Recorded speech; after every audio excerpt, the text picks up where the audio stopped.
Welcome, ladies and gentlemen, good people, all the good things. We are back with another Different View podcast with a special guest. It's definitely been 6 months. Last podcast was with my younger brother, Denali. Um, just trying to be intentional within Black History Month. And I was glad to be able to honor him throughout that. February 28th was the actual date. So it's been a long ways coming. But as I promised to you all, being able to shift and move in the nature of inviting a guest, important folks, people in which that's important to me, people in which that I want to get to know more, or better yet, just highlight in terms of who they are. We have a special guest today, Fattar Thomas, near dear friend. Look at him as a mentor, if you will, in terms of who he is and what he does. And it's just an honor and a pleasure for him to be on today. I'm going to give a brief introduction, as I just did, in terms of obviously myself as the host, J-Man, Jamie Marquel Uti, and then Fattar Thomas. Just a brief background in terms of how I know Fattar, but I really want him to speak to, who he is and why he's here today. So I met Fattar back in August of last year. As you all know, doing the work in which that I do, serving as the Boys and Men of Color Initiative Program Supervisor of Breaking Barriers Buffalo within Say Yes Buffalo. We have our annual retreat. And for those that don't know, the annual retreat is a 3-day weekend where myself and our director, we go out and we speak not only to the young men, just to pour into them, but it's really a space for brotherhood. 35 to 50 young men in which between the ages of 12 and 24, we're out there the whole 72 hours. It's very intentional in terms of being able to build and break bread, and just bond, whether that's adults, young people to young people, you name it. And we invite special guests like Fattar, and we did last year through Delaware North. And it was interesting because, a lot of times in which you'll read up on someone's profile, whether it be on LinkedIn or you'll hear about them, whatever the case may be. But being able to hear Fattar, his story and how he got to where he is now is why I decided to reach out to Fattar. And brother Fattar, like I said, I appreciate you and thank you. It's a privilege to have you on here today. And I really, just want you to introduce yourself there because I think it speaks volume in terms of your story. And we'll get to, the more nitty gritty as we move on within the podcast, but just wanted to give you the space, give you the floor to introduce yourself and speak to who Fattar Thomas is. Thank you, Jamie, and I appreciate you having me. I really appreciate the opportunity last August that you referenced and just joining you guys for a day and being one of the guest speakers. Was really impressed with what you guys are doing in the community, particularly for young men of color, specifically.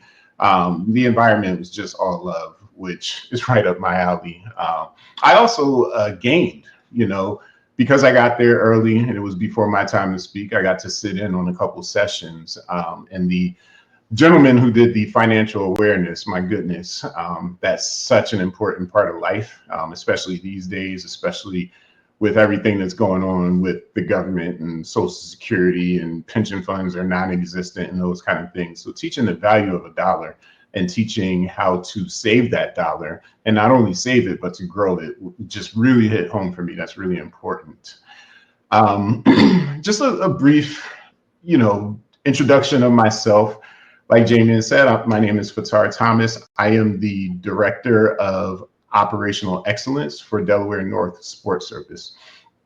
Sports Service is a division of Delaware North where we manage food, beverage, and retail hospitality services across venues throughout the country and actually throughout the world. We do food and beverage and retail primarily. And really, that's what I was there to speak on. A lot of the young men had a desire to have careers in sports, which a lot of people do. And I wanted to talk about how you can be involved in sports, but it's really still kind of adjacent, right? My wheelhouse is food and beverage, but I've been working in stadiums and arenas now, and amphitheaters for that matter as well, for roughly 28 years. And so while, I don't work for a team directly, I have a few team presidents in my phone. I can call them up at any point, and other executives as well, and actually an owner or two.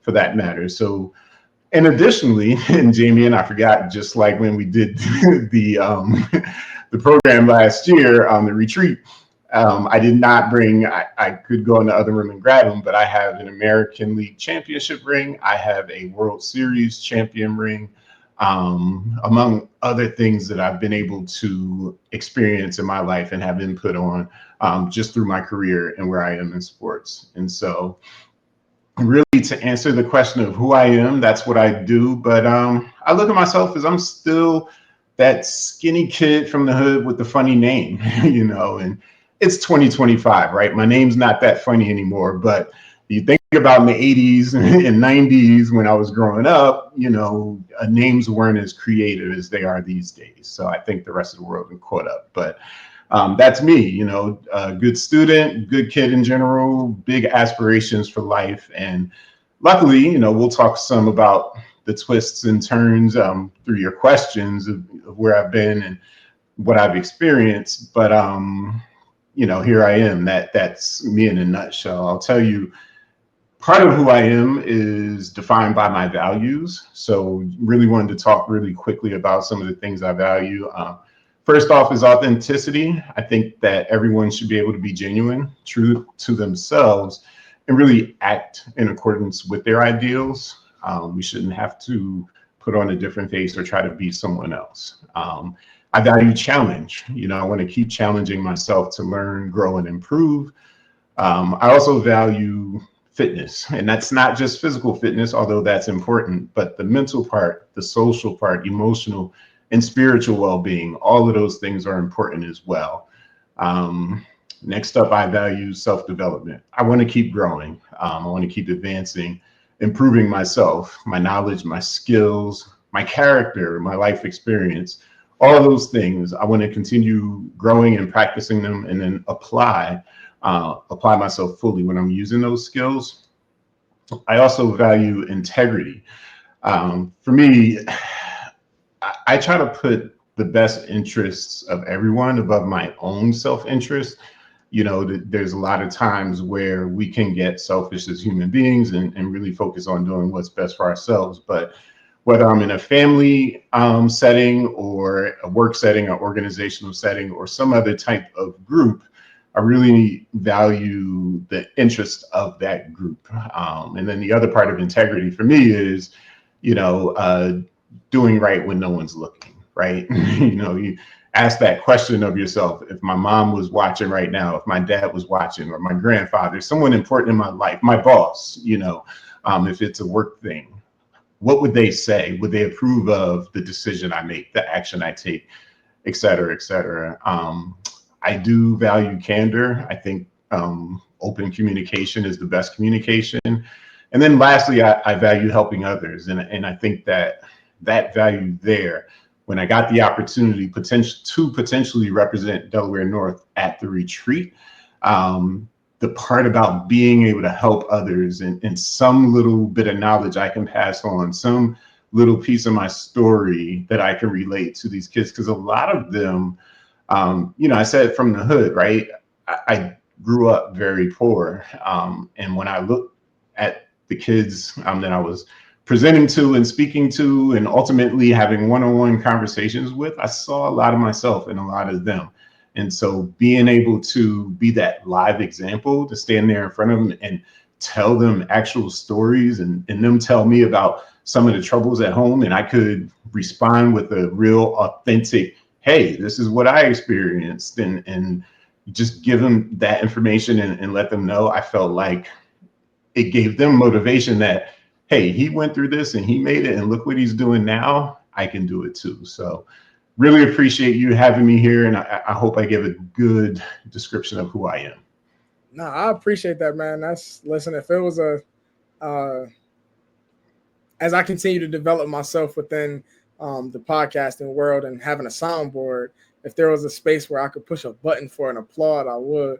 I appreciate that, being able to, like I said, just get to know you and your values there. And I can attest to that, being able to, have met you in person last year. It seems as if you stand well within those values. Hence why I invited you to the show. So like I said, man, I appreciate that. And I continue to thank you for everything in which that you do. One thing in which that I always do, whenever any space I'm in, especially if I'm leading it, is I like to check in. Because a lot of times, um, boss may, you may have to get on a meeting with your boss, or whatever the case may be, or just work in general, and you get to doing. And not a lot of times in which I always say health is wealth. And if you aren't taking care of yourself, then you can't be the best version of yourself to then do said job. So much that in those meetings you don't check in. Life can. I always like to say life can life, if you will. God forbid, there's a death in the family, but then you still have to present at this board meeting at work, and no one checked in on you. They just expect that the presentation to be spot on. And a lot of times I feel as if within the work in which that I do, or better yet, in any space that I've stepped into, I see that more often than not. Not a lot of check-ins and things of that nature. So within a different view space, just wanted to check in to see on a scale of 0 to 10, how are you feeling today? 0 not so great, 10 being I'm at a 10 today.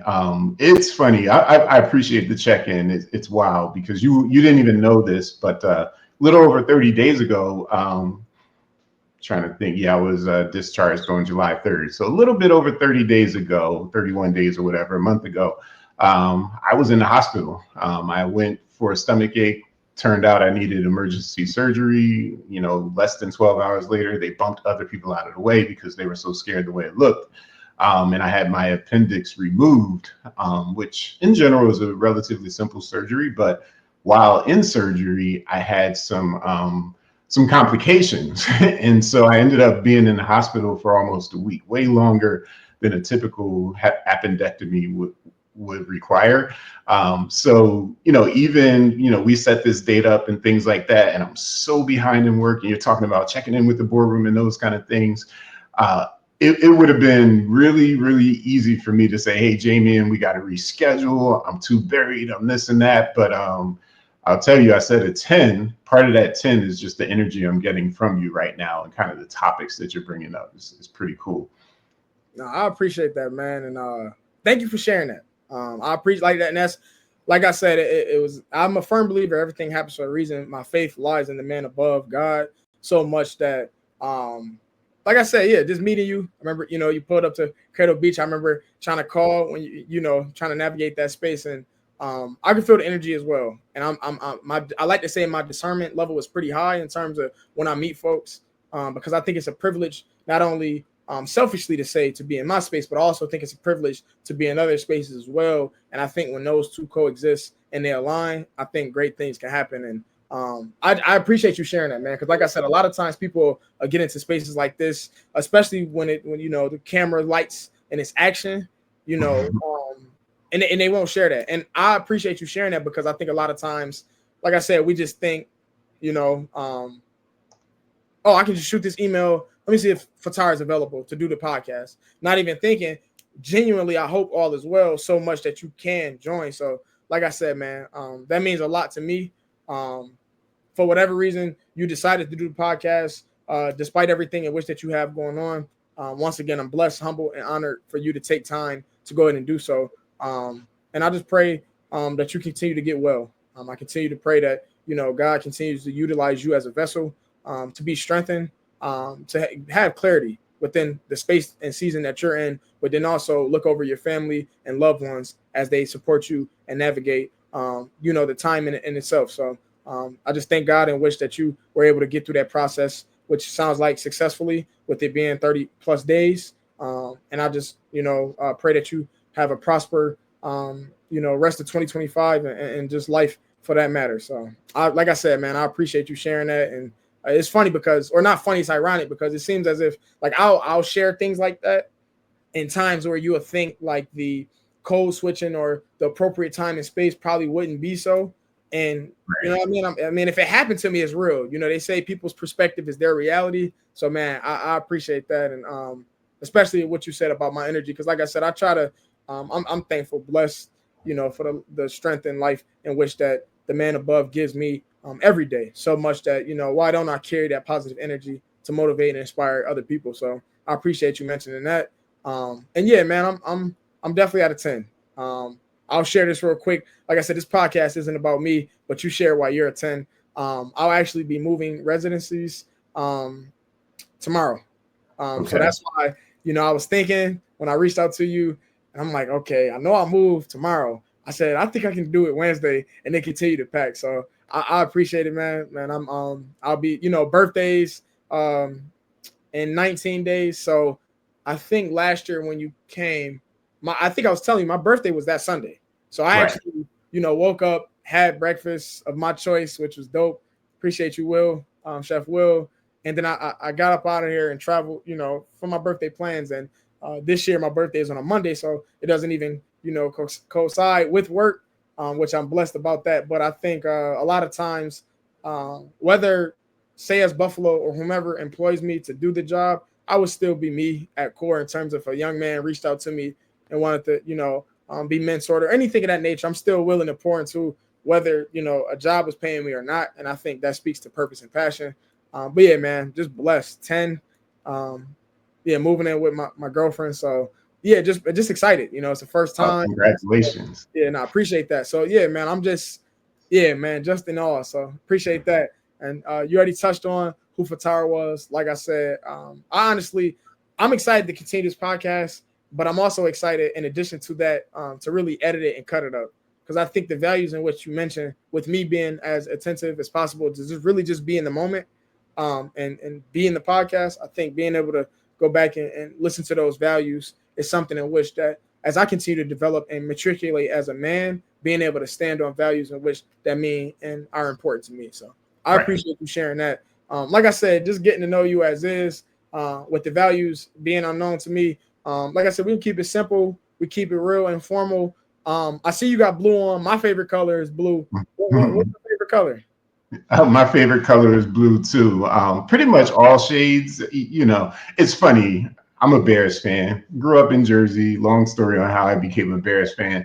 But midnight blue is probably my least favorite color because it looks too much like black. And Okay. the Bears are midnight blue and orange. But pretty much any shade of blue, you're likely to catch me wearing navy blue 6 out of 7 days a week. Something on is going to be like navy blue. If not, it's going to be some other shade of blue.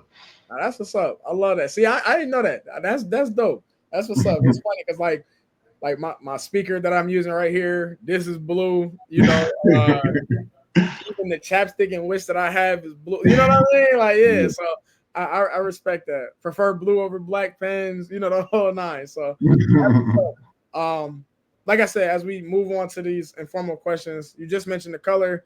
And I know the last time in which I spoke, if I'm not mistaken, you're down there in Atlanta, right?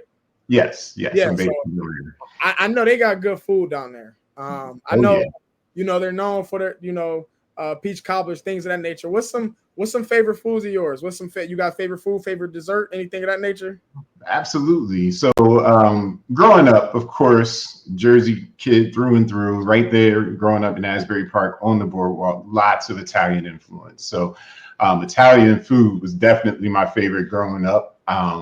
My favorite dish of Italian food, it's a toss up. It's between spaghetti, if I made it. I've been told many times I make mean spaghetti because I like to, without giving away all my secrets, but I like to take some hot Italian sausage and some sweet Italian sausage, cut it up a size like a little bit smaller than meatballs, and add that along with the turkey. I don't eat pork, so it's turkey Italian sausage. It's ground turkey in that, and then I like to saute the garlic and the onions and add that to the mix when I'm preparing the meat and stuff. So that kind of contrast between the sweet sausage and the spicy sausage, along with my seasonings, is just, if I do say so myself, but others have told me my spaghetti is on point. So it's a cross between that and lasagna. Of course, how do you go wrong? But especially a good seafood lasagna. And my wife, she takes the crown on that. Her seafood lasagna is top notch. That's interesting. I've like, it's funny because I'm not mistaken. We had spaghetti the night you came in, correct? Yeah. Yeah. Yep. I don't know if you noticed, but I got 2 plates. Yeah, I did No, that's pretty good. That's interesting. Oh, that's what like you said, you can't go wrong with spaghetti. Favorite food, just so you know, I love pasta. I love Okay. like pasta is probably between pasta and fried haddock.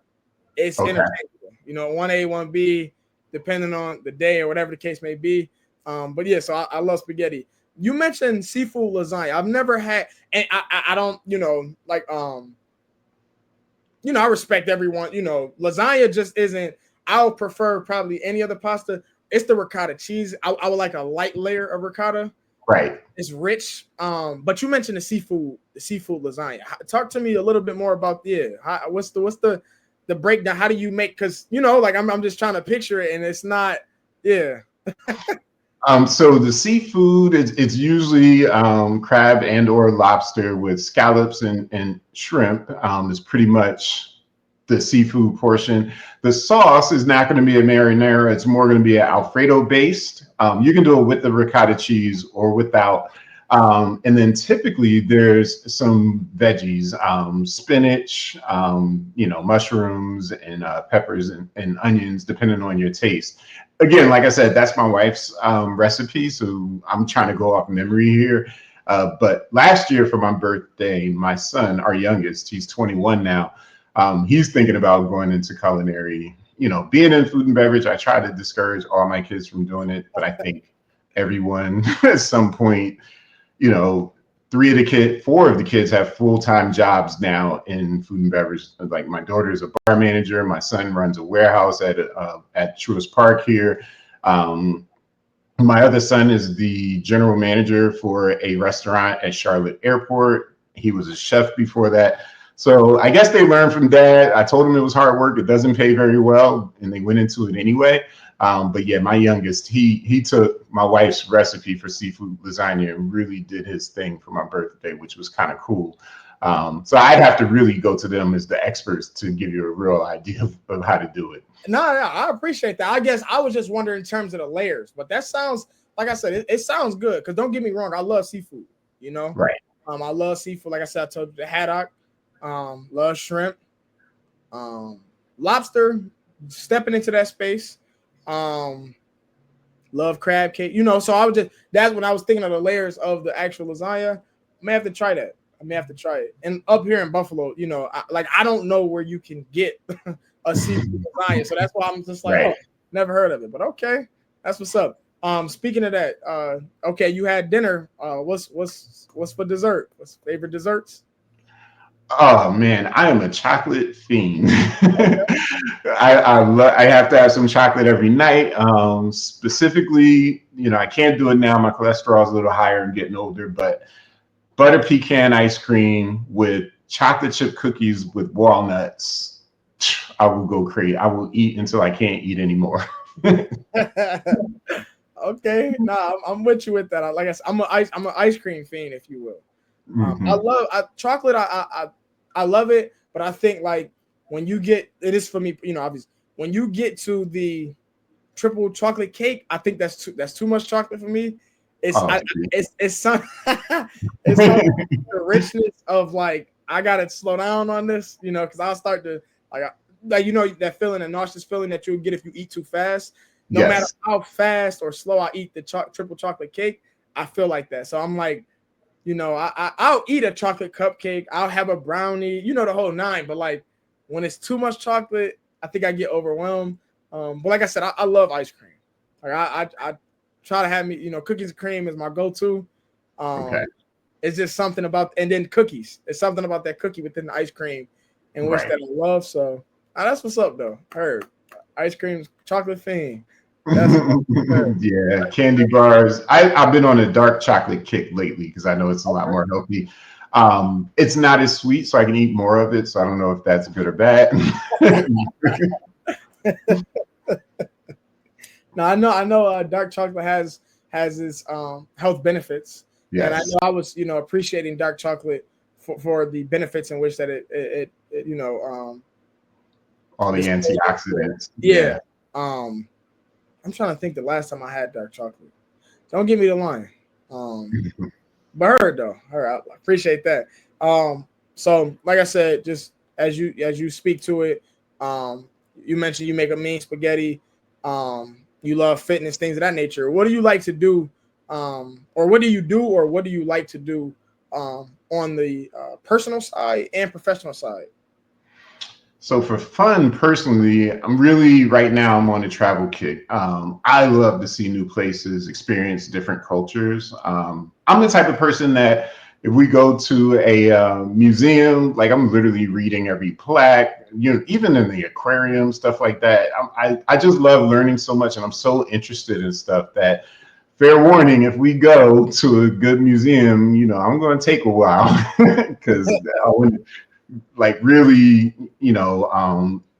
immerse myself into what I'm there for and learning and seeing. And I've been to like I've seen my son's college had a art I can't think of the word right now exhibit. Exhibit. Yeah, and they one of the exhibits was a bunch of African art. And man, I just learned so much just by looking at the art, reading the little things. Like I was shocked to see some of the artifacts. Like there were picks, like primitive picks that Africans used to use to do their hair. And I'm like, man, so the black plastic one with the fist on the end really evolved from this wooden, like looked like carved out of tree bark pick that they used to use on their hair. So stuff like that, and the things that they use for makeup and they used to wear, or the tools that they made and stuff like that. I could have just spent a few days just digging into some of that history and seeing some of those pieces that were displayed. Heard. That's what's up. Listen, I'm like that as well. Like I'm a picture guy as well. Because like I said, like, don't get me wrong. I think as I continue to matriculate into an adult, it's funny because like when you're younger, you'll hear people in which that are older than you in terms of like, oh, these young people, and they'll talk about whatever the next generation is doing, right? And things in which that you didn't do. And I remember, folks will, they'll be like, put the phone down, young fella, and be immersed into what's going on. And I'm, half of me is over there, but then half of me is also within the phone piece to where I would like to be able to savor the moment with the picture so much, even if I just get a quick snapshot and right. then, and be immersed in the moment. So I'm definitely like that in terms of pictures with museums to be able to, just have good pictures there, but then also, just try to read up on things in which that are interesting to me, especially like I said, whether it's a museum. My girlfriend and I, we were down in Miami, and I know New York City has the Museum of Illusions, if I'm not mistaken, and Miami has a museum similar. I was just thinking to see if I had it around. I think it's in my gym bag in my car, but they had a museum where it was illusion based there, and that was pretty cool. Like it was probably over 50 to 60 things throughout the exhibit in which that you could interact with and read about. And her and I, we went through every single one, and I think that was cool because, like you said, if we go to an exhibit together, I wouldn't want my partner to be, all right, come on, we didn't did, what I mean? We didn't did this. Right. I want to see, what is it, especially with museums as such, because it's, you only have those two eyes. Your perspective is limited to whatever your brain is allowing you to see, so much that said person may see something different, whether it's in that illusion museum, what they know about said artifact, the whole nine. And I think it just makes that experience that much better. But I appreciate that. Museums. Okay. And then, I guess you spoke to what you do professionally. I guess I'll, shift to what do you like to do professionally within the work that you do? Yeah, process improvement is huge for me. When I was younger and I didn't know, or I don't even know if process improvement was a thing, but I used to in interviews say I'm a great troubleshooter. Like I can look at a system, find the inefficiencies and help to make it better. So I'm still really good at that. But I also like big projects, especially capital projects. I love when we're working on a project, and in the beginning you kind of lay out what the outcome is going to be. Like, what are your goals for this project? What are you going to accomplish? What are you going to build? What kind of, how's it going to enhance the customer experience? How's it going to make, your trip to the stadium a better one as a fan? Things like that. So I love that when it all comes together and comparing what we end up with, the final product, to what we originally planned. And I love exceeding expectations. That drives me, especially in a team environment. Um, you know, I love to learn. I just always want to learn new stuff. But one thing I've observed and been told about myself is, well, you're a good teacher, which kind of is counterintuitive for me. I'm very analytical. And I remember growing up, I was a straight A student. And I remember my aunt asking me to help my cousin. Oh, well, Fattar, help Deshaun. He's struggling in this in math, and you're a straight A student. And I remember as a young kid trying to help him, but getting frustrated because he couldn't understand what I was trying to teach him. Fast forward 20 something years, and my wife and I, we have a blended family, and I was helping Fattar Jr., and he was young, maybe 5 or 6 years old, trying to help him with something in school, and I was getting frustrated and whatever. And she kind of pulled me to the side, like, hey, listen, you're approaching this wrong, and you're kind of making him anxious, and he's not getting anything out of it. So I've always looked at myself as not a great teacher. But within the context of these projects, I guess when I get into it, I don't think I'm teaching. But inevitably, I've had team members or people who work for me come back and say, man, I learned a lot, or I learned more from working with you than anybody else. And I'm always, I guess not recently, I'm starting to understand better, but I used to always be shocked, like, what? I taught you something? Like, I didn't even mean to teach you anything. So, I guess it's my approach, but it's also that passion for, if I'm telling them why I think we're going to increase revenue by this much, or why we're going to increase fan satisfaction by that, or people are really looking for this, and if we put this new technology in place, we put this new equipment, we put this new way of, cooking a hamburger as an example in the place, I think that that's where people are learning, and I'm not even intentionally teaching them things. That's what's up, man. I love that. I think what got me was the exceeding the expectation, whether it's your expectation or the team's. Because I think a lot Right. of times people, they say shoot for the stars, and if you land for the moon, you're good. But I love that because, especially with you, like you said, not thinking that you're a traditional teacher in that sense, but being able to do your job so well that folks feel as if they learn a thing or two. I think that just speaks to how you carry yourself within the professional realm and or personal realm. Because I think a lot of times people, like some people can code switching when they get in a professional setting. They do their job well, and then hey, they may be a terrible human being personally, outside that space. But I think most times, you get people for who they are, or better yet, you'll be able to see it. So the fact that see it or see through whatever the masking or notion may be up front. So the fact that people um, are telling you those things, and as you continue to develop, you see it within yourself. Right. I love that. I love that. And you kind of touched upon it regarding either whether that be exceeding expectations or just being able to succeed within a project. What or who motivates and inspires you? Yeah, you're right. So seeing the results of the plan and coming to fruition definitely inspires me on the what side. But I would say on the who side, um, some historical figures, huge on Nelson Mandela, very inspirational.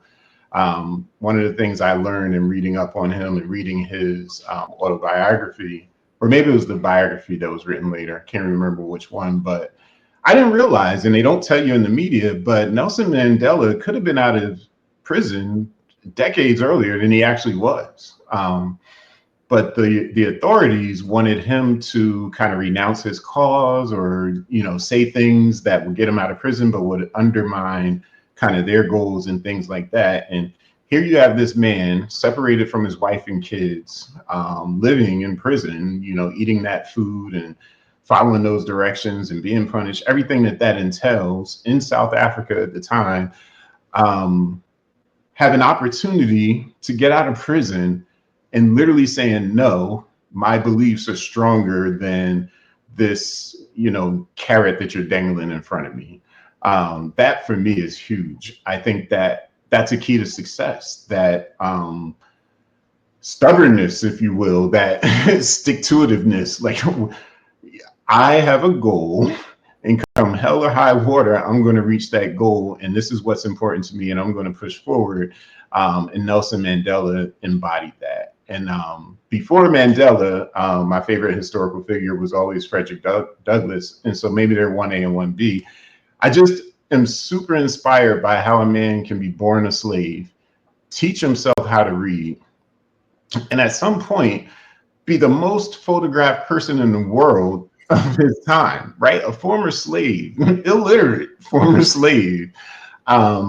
And so, but the same thing, like he pressed on in the face of odds that I can't even do any justice by putting into words right now. So I have plans to read up on Warren Buffett.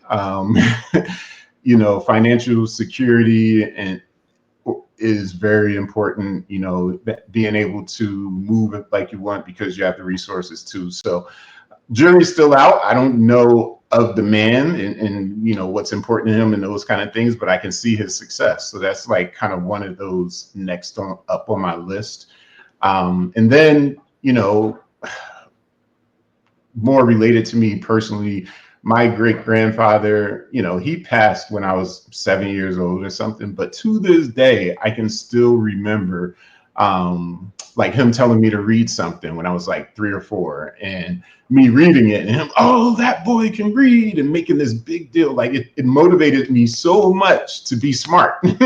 Like my great grandfather, and I remember like how he used to interact with my stepfather and trying to teach him things and things like that. So I carry that with me, even though it was such a young age at that time, and I still, value and cherish those memories. And I think it did a lot for making me into the person that I am. I mentioned my stepfather, but he was my father. I mentioned grew up very poor, had a lot of issues at home, but throughout everything we went through, homelessness, drug addiction, all the things that went on in my house growing up, my father got up every day and went to work, no matter what. And I think that I know that influenced me when I was anytime that there's an issue at home or there's some kind of tragedy or whatever's going on, I can compartmentalize and go to work. And I really pulled that from him. My mother's very inspirational to me as well.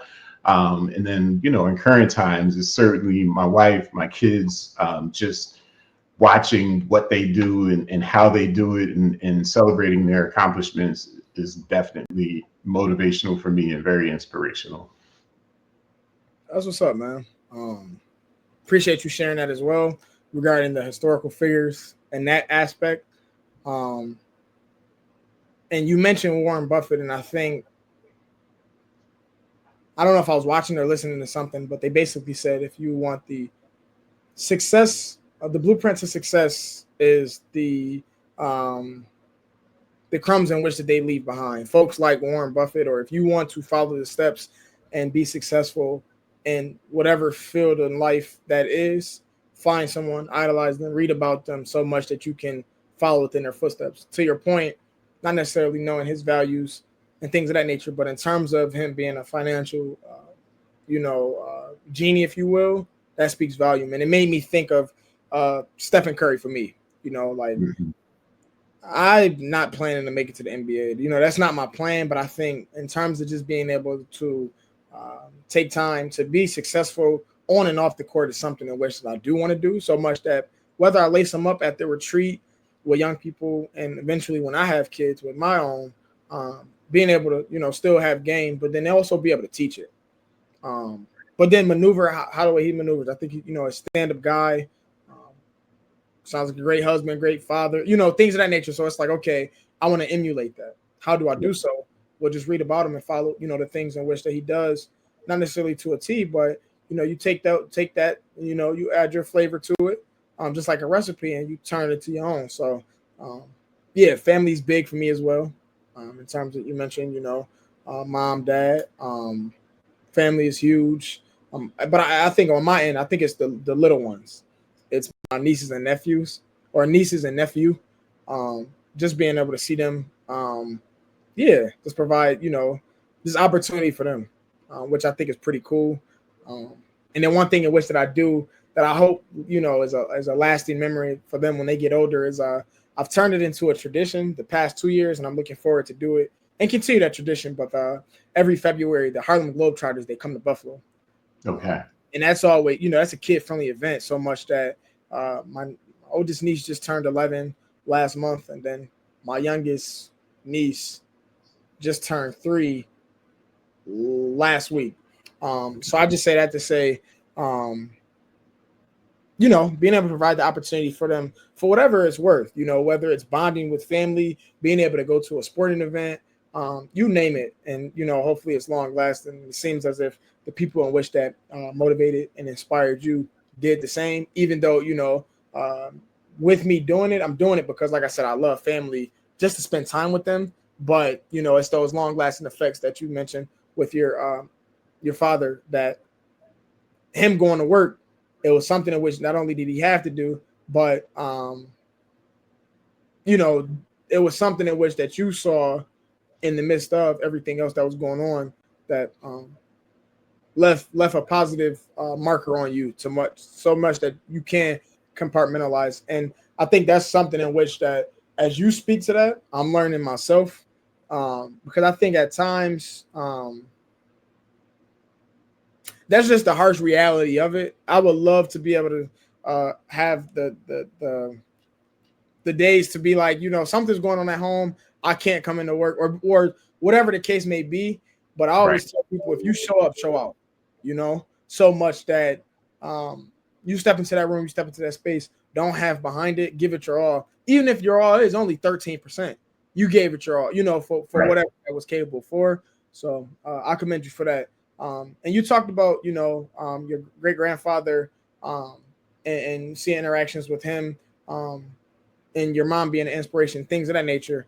Um, was there any goal or job or career in which that you had in mind when you were younger, and that as you were growing up?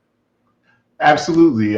My first ever, what I wanted to be when I grew up was an inventor. And it's crazy because Fattar means originator or creator. And so I certainly wanted to be a creator. I wanted to invent things.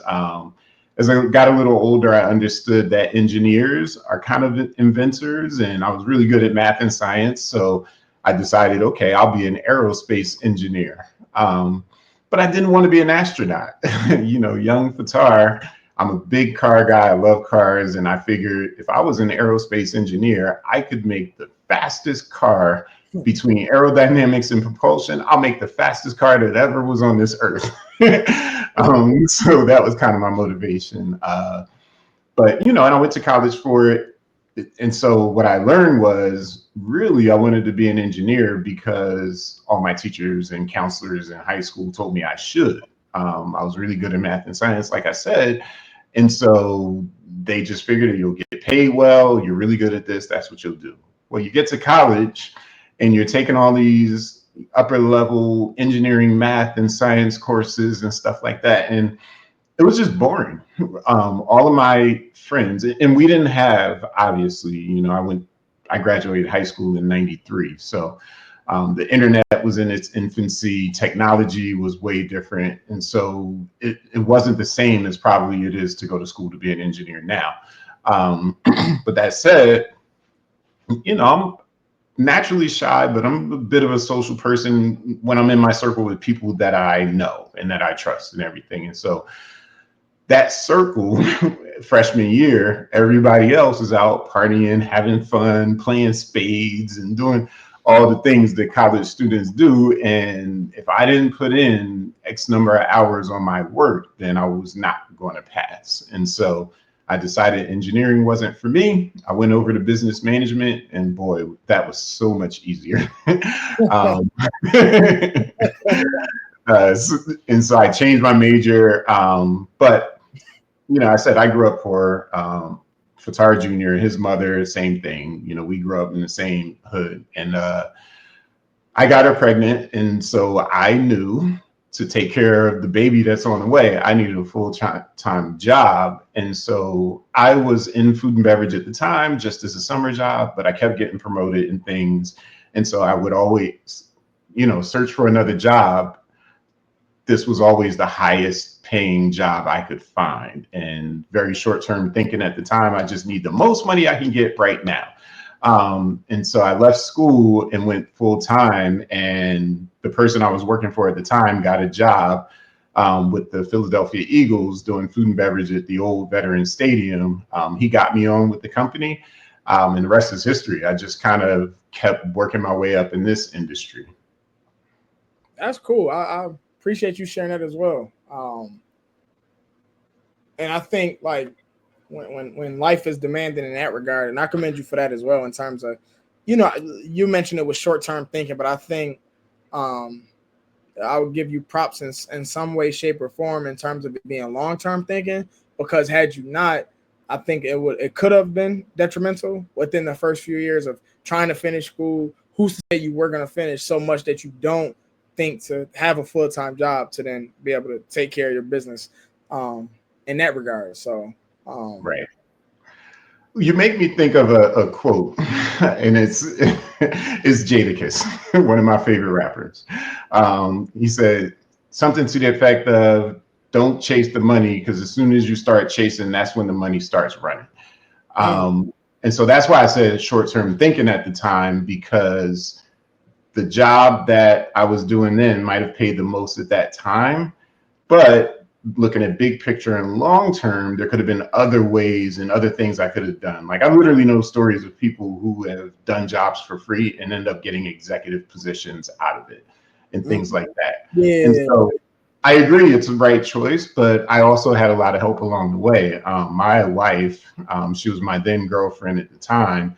We were talking about exactly what we're talking about today, how I got in the industry and why I left school and blah, blah, blah. And she was like, well, you need to go back. And I'm like, I don't have time.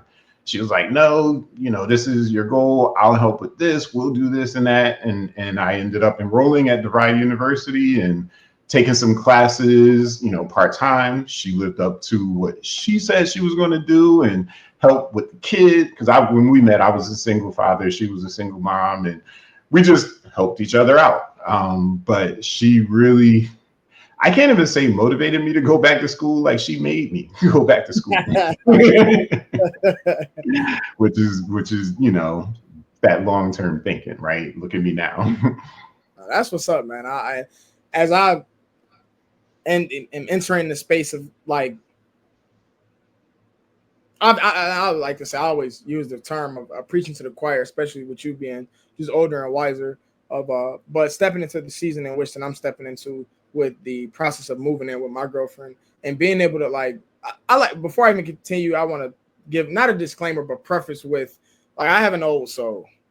And I think that's why me being able to have conversations with folks like yourself speaks volume because I can relate to a lot of things to where I think, I would like to believe, because I don't think it's objective. I think it can be subjective to 25-year-olds, but most 25-year-olds may not have the way of thinking and things of that nature. I'm saying all that to say, being in the space that I'm in now in terms of talking about partnership, I'm starting to step into that space of it being real. Right. At least, being a believer of it. Of like, I think what was the question? Who motivates you and inspires you? Like my mom, like real quick. And I appreciate you sharing what you share because it just prompted the thought that like my mom is one of my biggest inspirations. Right. And I love women for that regard. Like being able to see my mom, take care of 3 boys by herself. And sometimes work 7 a.m. to 11 p.m. to where it was some days where like she'll be going to work before I wake up to go to school and I'll be asleep by the time she gets home. So some days I may not see her, if you will. So much to where, give props to my grandma, my aunts. And then now as I once again grow into this space as a man with my significant other, continuing with that. Like Like when like the Beyonce song, you say Beyonce say who if I think that's Beyonce if I'm not mistaken, who run the world, girls. You know Right. that you know what I mean? But like just being able to give like being able to at least for me to see it through my lens and perspective of the appreciation for what they do and how they can provide. And I feel like it's a lot of at least what I'm experiencing selfless acts, things in which to where it's like a no, you know, like you said, she made you go for the betterment of you. Now, obviously, if you two were gonna be what you are today, it was gonna benefit her. But I think, like I said, like that's not a guarantee nor a promise. So to have Exactly. selfless thinking, it just speaks volume. And that's dope, man. I appreciate you sharing that. And you've probably touched on it on one of these questions, but I'll ask it as is anyways, because um, I'll throw you in there as well in terms of being an inspiration and motivation. Just hearing your story, um, and like I said, I hope and believe that this won't be the last time in which that we have a conversation as such. But Right. just as I listen to you speak, um, what's your why? Why? What's your why? I believe everything happens for a reason in terms of us being put on this earth, whether it's a good time, short time, or long time, you name it. But I believe everyone has a why. So, what would Fattar say his why is? My why is to break the cycle of poverty in my family, build generational wealth. I work for a living, and really wealth comes with owning. I mean, we do own a business. We have a small business that we're trying to grow, but realistically, I can't leave too much behind as far as monetarily to my kids that would, give them generational wealth. But I can take the time now to pass what I learn on to the next generation as I learn it. There's so many times throughout my life where I learned something and I say, man, I wish I would have known this when I was 25. Man, I wish I would have known this then. Or man, I wish I would have not just, when Netflix first came out, was around 2005. I remember having a conversation with my wife. We should buy stock in Netflix because I just believed like we were paying so many late fees to Blockbuster Video. We were buying, DVDs at the time or whatever. And that whole mail it to you, watch it, mail it back, and never have any late fees, just have one, subscription fee every month or whatever was just huge to me. And at the time, I was like, we should just get $1,000 and invest in Netflix. And I didn't. Again, short-term thinking, didn't know a lot or whatever. So recently, I want to say like 2 years ago, I just did the math.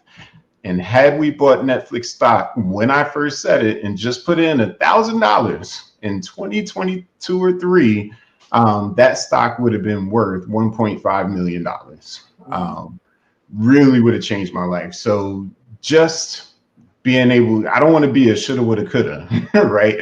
I want to take those I should have, I could have, I would have, and turn it into, teaching my kids, teaching young folks, if you do this now, this is what it may look like in the future. Hey, I just learned this in this book. I want to share it with you because I wish I would have learned it when I was your age. And so, they say health is wealth. I think knowledge is wealth. Not just knowledge, but what you do with it. And right now, that's my why. Like, take the knowledge, take the things, and turn them from shoulda, woulda, couldas to giving these nuggets and this wisdom and knowledge to my kids, and then encouraging them, to take action on it.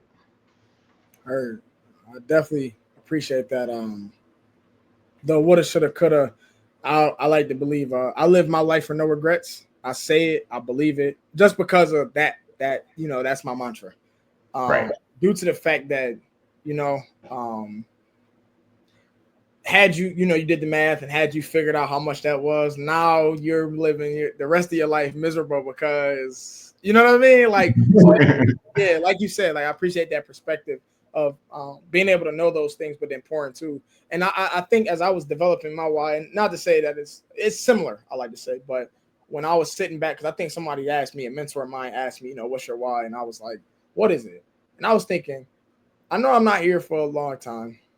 So how can I be of service so much that, like you said, if I had I learned this And now I'm only 25. So it's things in which that I did learn though, or I've learned within the last 5 years or so that I wish I would have known when I was 15, things of that nature so Right. much that, okay, how can I take this information in which that I'm getting, give it to young people so much that now they are receiving it at age 15. And now that you have that knowledge, it's about the application process. Now, I always like to say, if you know better, do better. Right. So no, I definitely appreciate that. And Um, I don't regret, I made the decisions that I made. So instead of having regrets, I'm like, let me help who's coming up behind me by giving them this information, you know? Appreciate that thought, and that's I like to say a healthy thought process. Not necessarily thinking in retrospect so much that it deters you from being able to continue to pass that baton. So much Right. that it's a livable, teachable moment. Um, Right. so no, that's what's up.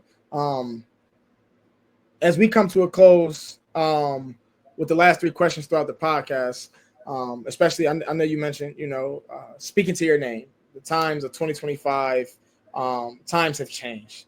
There's a lot going on, throughout 2025. Like literally, we can sit here for days and talk about all the things in which that's going on. But what's one topic or issue that's going on that you would like to change? Why and how so?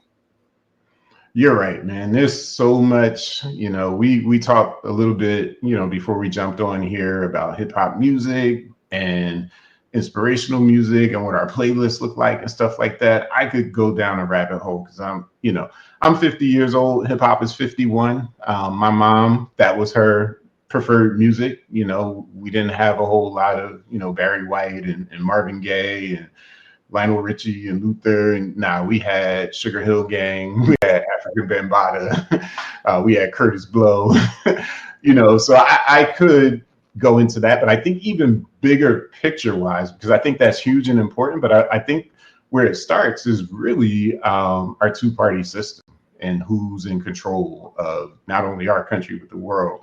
I would change the polarization between them, but we're also so much more complicated and nuanced as a society. As a matter of fact, forget society, as a species, right? Human beings are very complicated beings. How could you only have two choices, liberal or conservative, Democrat or Republican? Like most people, it's funny, I was having a conversation with a friend of mine, and our political views don't match, but we're really good friends. We're able to have conversation. And I was talking about how most people are closer to the middle. No matter what side of the fence they're on, they have views that the other side agrees with. And that's on both sides. And so that would be the big issue. I think that's kind of a systemic thing that would help with making things better. Get rid of the two-party system, get some more voices, and get some more viewpoints, get some more perspectives, get some more choices for people to really try to align with people who really align with their beliefs and their feelings and what they think is best for the country. And I think then, and not to use trickle down, because I know that's a Republican term that Democrats hate, but I feel like it would, if we had it that way, it would trickle down to the rest. So the education system can get improved. Some of the corporate ownership of media and who decides on what music gets played on the radio, what shows get played on TV, like all of those things start to change. And I think that that would have a huge impact on pushing us forward as a people, as a country, as a society. I appreciate you sharing that. It's funny because I like to say a few years ago, I think it was probably high schoolish, few years ago, high school, college. But either way, I remember really trying to figure out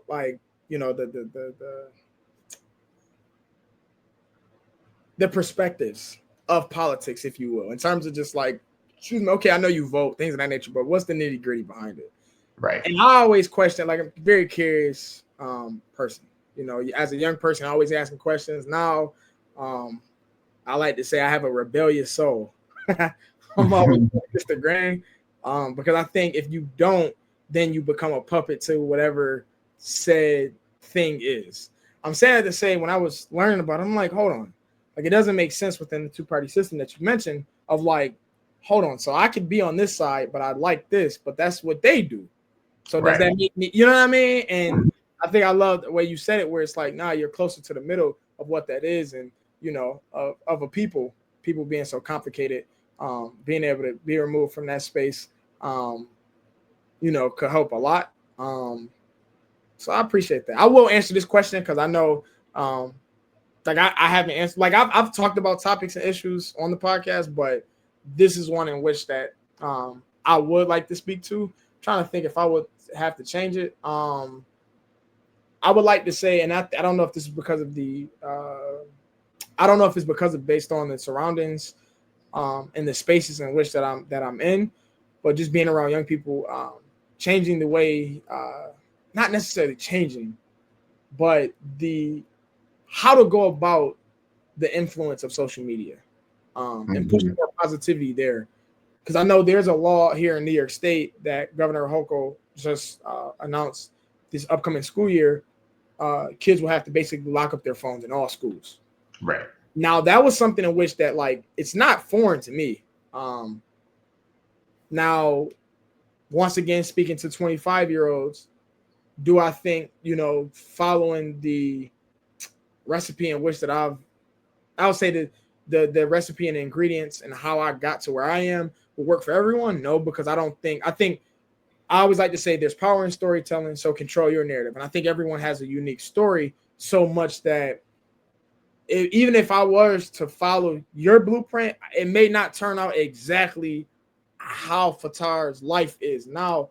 So much that though I will speak to, I think, you know, during high school, you know, that was common for us. Like this isn't a new concept for me. Right. As I went through student teaching a few years ago, that was a pain in behind for teachers, especially within the high schools, to have to teach a lesson. And, you know, I got to change the song, or I got to text my friend back, or whatever the case may be. And I think like you go to school to learn so much that like it serves as a distraction. And I think a issue that I wish that I would want to change is the button of heads between the young people and the admin, or the young people and the schools, in which that I know is going to happen this upcoming school year. And I'm actually in the process of developing a training, if you will, to go into schools so much to where, yeah, we can just talk about that. You know, how are both parties affected, and how can we get to a space where, you know, it works in coexistence within social media, the use of technology, whether that's TikTok, Instagram, you know, you name it. And I think a lot of times the influence, whether of any media, whether it's a news outlet, whether it's Instagram, I think it can have a role and effect. But like you spoke to, I think people are so complicated to where, you know, this is the new thing, so let's do it. And I think being able to change how that comes about would do a great deal of justice. Like my friend and I were just talking about, like we're talking about slang words. Like some slang now, like we're losing it now, you know, because these kids, you know, they're just coming up with it, and it seems like it's changing every 2-3 years. And it's like, man, I thought this was just that. And I'm trying to stay to it because, like I said, you look at a form, especially like a governmental form or anything of that nature, they say between the ages of 18 and 24, I'm no longer in that bracket. I got to check the next box now. So yeah, now that, you know, I'm stepping into that space, it makes more sense. But I bring that up because I asked him, I said, who makes this cool? You know what I mean? Like, because I can come up with a word now and say whatever this means and then continue to spread it. And within my inner circle, people may know what it means because this is what we said it is. But who's to say the masses are gonna follow? So that's all, you know, like as I'm in this space of, you know, not necessarily growing up with technology, but being in that space where, like, you know, I had a track phone, you know, things of that nature, where I didn't grow up with the iPhone 7. You know, that wasn't the, I remember when my older brother got the first iPhone. And I remember like waking up early in the morning to go take it to go play Temple Run and then go put, you know what I mean? Like I remember that. But like nowadays, kids, they have access to this thing, and it can be a world of greatness, or it can be a destruction. And that's the part where I want to kind of at least even balance it, or at least teach folks how to do it. Because I think a lot of times, even older people, you know, they get these technological devices, and it's like, I don't know how to use this AI, you know, things that like we're evolving so quick to where I think it's a space and time where just being able to develop. So that's kind of my issue or topic in which I would want to change, why and how so. So I appreciate you mentioning yours within that piece, because that's not the first time I've heard that. I think it was on Instagram. And my Instagram, I think I'll share this as well, not to take up too much more time, but like people on social media, or social media has come to a space where it's really based on your algorithm, you know, Right. in terms of like what you interact with. So like sometimes friends and folks of that nature be like, man, all I see when I log on Facebook is people, you know, twerking or fighting and killing and all that. And I'm like, well, you interact with, you know what I mean? Like you Exactly. engage with that so much that now when you start to remove those people from Facebook or followers or things of that nature, and you start to interact with things in which that you like, then you'll see more of that. And I think it had something to do with a political party or some. Is my Instagram is very, I would like to believe, educational. Whether that's learning about how to, like, I'm real physical, learning about how to do different stretches, talking about different injuries, whether I'm going through that so much that I know better, that I can do better. Um, Real science based in terms of space. I love space, anything space. Okay. It's you know, it's very based on that. And like I said, one of you know, as I was scrolling, it popped up in terms of like what that would look like if you were to dismantle a two party system, um, and things of that nature. So I'm that's not the first time I heard it, but this is the first time in which I've known someone to speak to it to their degree and put their spin on it. So I appreciate that.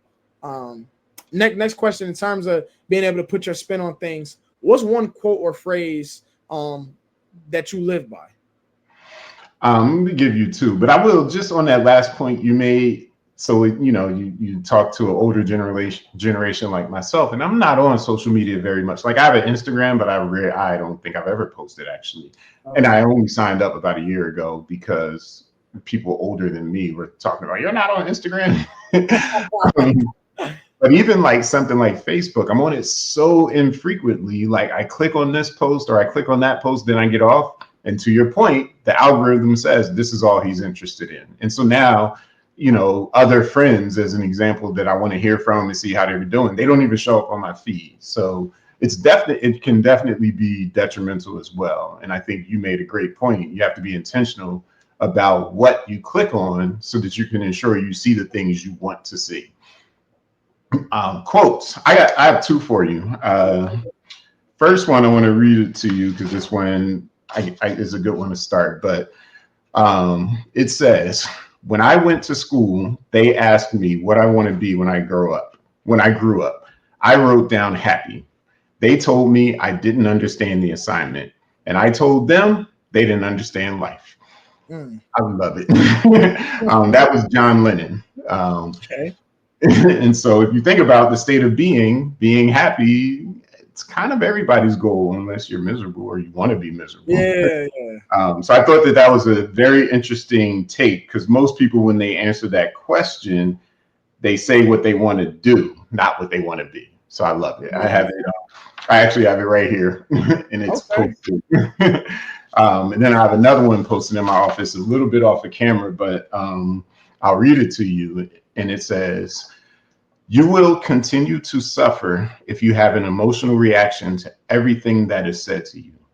True power is sitting back and observing everything with logic. If words control you, that means everyone else can control you. Breathe and allow things to pass." And that's by Bruce Lee.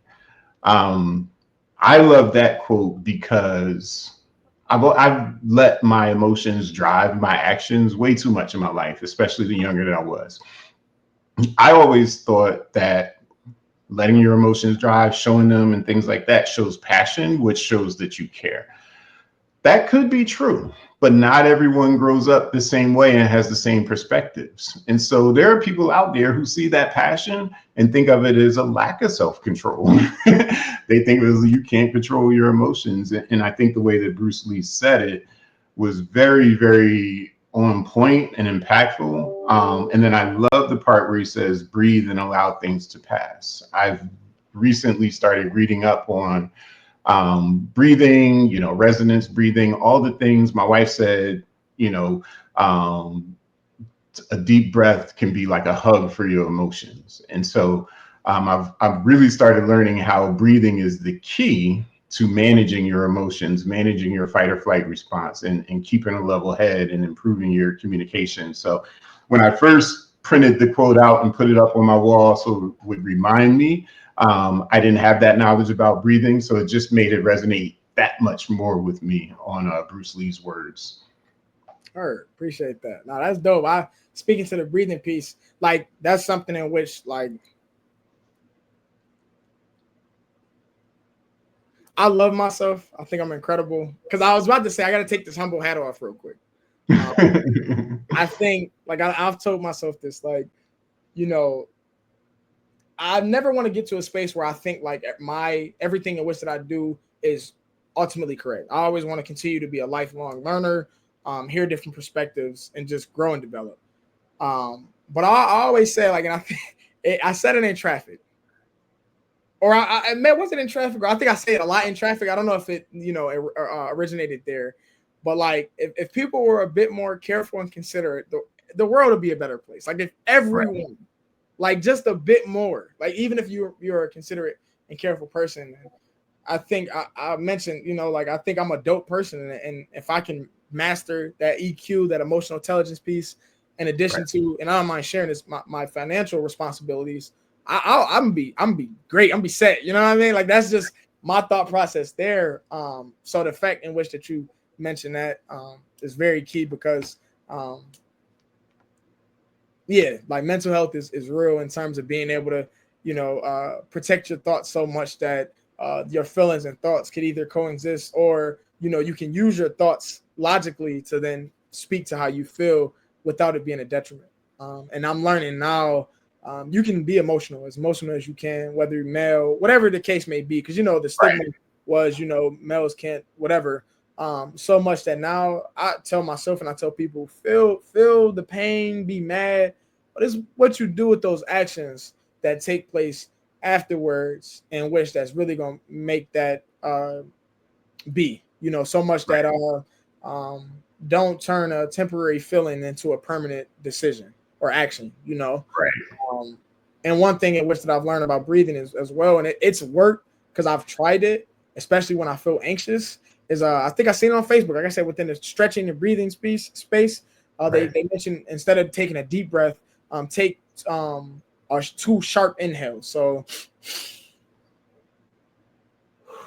and it's regulated my emotions in terms of being able to just reset, even if it's that splash second. But what it does is it does something for me as it disrupts the anxiety that's going on to where now that split disruption, I can I'm back now, even if I'm still peed off or whatever the case may be, but continuing to do so and put myself in that space. Whether if I got to step away, I got to step away. You know what I mean? Like being able to say those things and know yourself could do a great deal. So I love that. And that happy piece is something in which that's one thing in which that I'll always want. I tell myself I want to be happy and peaceful no matter what I do, no matter how much I have. That's one thing in which that I want to be.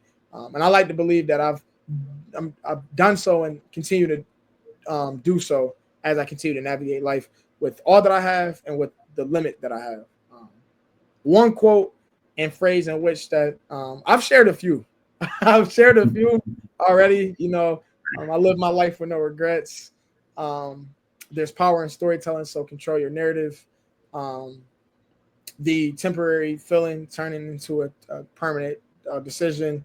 But the one in which that speaks volume to me was during that time of me working out. And I'll just be honest. I think talking to my boys, and I don't know if you experienced this, especially as a man, if you will, or if it's a newer generation thing, whatever the case may be. But talking to my boys, especially during times of heartbreaks or pain, if you will.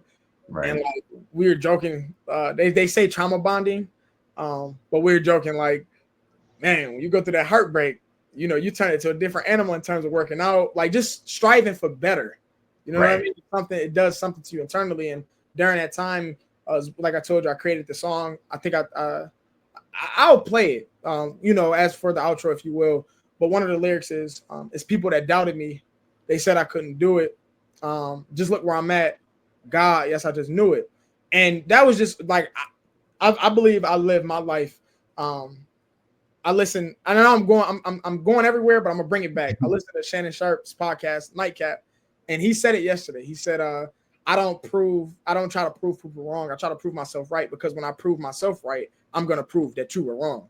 And I love that. But I've lived my life my entire life, I like to believe, in terms of just knowing that, like, the kids say I'm him, that kind of aspects, being able to have that confidence, so much that during the time of that song, but then also going through the space, the quote in which that I'm going to say, the one that I live by now, it's actually on my t-shirt. And I don't know if I told you or if I mentioned, but the reason why I've been emailing you through the info at JMEF or JM Effort, that's my business, Just Maximize Effort. So that's my backdrop in terms of JME. Right.